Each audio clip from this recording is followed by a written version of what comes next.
আসসালামু আলাইকুম, কেমন আছেন সবাই? আজ চলে এলাম একটা রান্নার ব্লগ নিয়ে। আজ আমি আপনাদের দেখাবো ঈদ স্পেশাল মাটন রেসিপি।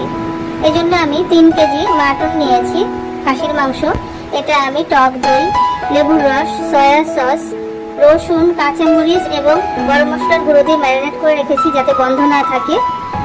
আমি এই যে চুলাতে কড়াই দিয়েছি, তেলে এখন পেঁয়াজ কুচি দিয়ে দিলাম। এখানে পেঁয়াজ কুচি, রসুন কুচি রয়েছে, দারচিনি, তেজপাতা, এলাচি, লবঙ্গ দিয়ে দিলাম।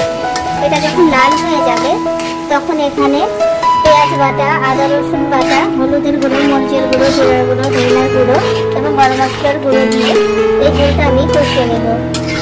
যখন ঝোলটা কষে উঠবে তখন আমি ম্যারিনেট করা খাসির মাংসগুলো দিয়ে দিলাম।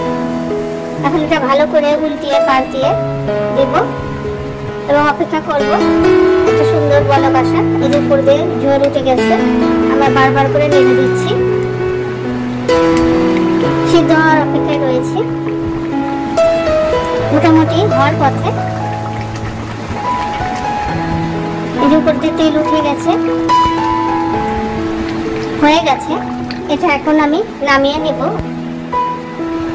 উপর দিয়ে জিরা এবং কাঁচামরিচ ছিটিয়ে পরিবেশন করলাম আমার মজার মাটন রেসিপি। তো আজ এই পর্যন্তই। সবাই ভালো থাকবেন, সুস্থ থাকবেন।